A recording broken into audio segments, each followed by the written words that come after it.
গতকাল রাতে করেছিলাম রুই মাছের তেল দিয়ে বেগুনের ভাজা, আর সাথে করেছিলাম হাতে মেখে আলু বেগুন দিয়ে পাবদা মাছের একটা চচ্চড়ি। তো গরম ভাতে প্রথমেই সেই তেল দিয়ে বেগুন ভাজাটা দিয়ে খেয়ে নিলাম। খেতে একদম দুর্দান্ত হয়েছিল। আর এরপরেই খেয়েছি সে পাবদা মাছের চচ্চড়িটা দিয়ে।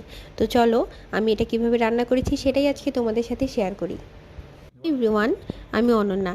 আমার এই ভিডিওগুলো তোমাদের কেমন লাগছে আমাকে অবশ্যই জানিও। মাছের হাতে মেখে চচ্চড়িটা খেতে একদম দুর্দান্ত। তো এটা করার জন্য প্রথমেই আমি একটা বড় সাইজের আলু ছোট ছোট করে একদম চিকন করে কেটে নেব। এক্ষেত্রে আলুটা যত পাতলা করে কাটা যাবে তরকারিটা ততটাই স্বাদ হবে। তো এই যে আমার আলুটা কাটা হয়ে গেছে প্রায়। এরপর কেটে নেব একটা বড় সাইজের পেঁয়াজ। মনে রাখতে হবে এখানে যদি আলু আর পেঁয়াজটা একদম সমান সমান পরিমাণে দেওয়া যায় তাহলে সেটা খেতে আরও বেশি সুস্বাদু হয়।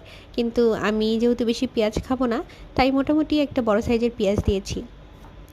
আর সাথে যে মোটা বেগুন আছে সেই মোটা বেগুনটাকেও একটু মোটা মোটা করে কেটে নিব। আসলে এখানে বেগুন যেহেতু নরম জিনিস তাই খুব পাতলা করে কাটা যাবে না, তাহলে তরকারিটা একদম ঘেটে যাবে। যেন ঘেটে না যায় তাই মোটামুটি একটু বড় সাইজের করে আমি কেটে নিলাম। এরপর সে পেঁয়াজটাকেও যতটা সম্ভব পাতলা করে ঝুরি করে কাটতে হবে।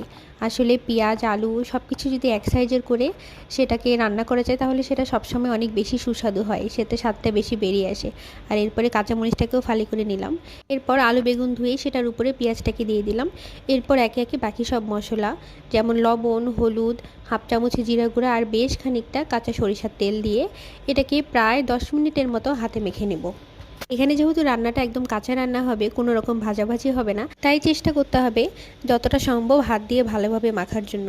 মাখতে মাখতে এক পর্যায়ে অনেকটা পরিমাণে জল ছেড়ে আসবে আর অনেক সুন্দর একটা সুঘ্রাণ আসবে। তখনই বুঝে নিতে হবে যে হ্যাঁ, মাখাটা আমার হয়ে গেছে, এটা রান্নার জন্য প্রস্তুত। যাই হোক, আমার আলু বেগুনের যে মশলাটা সেটা মোটামুটি মাখা হয়ে গেছে, সুন্দর একটা স্মেল বের হয়েছে। এবার সেই কাঁচা পাবদা মাছগুলো এখানে অ্যাড করে এটার সাথে সামান্যভাবে আলতো করে মেখে নেব। এরপর চলে এলাম রান্নাঘরে।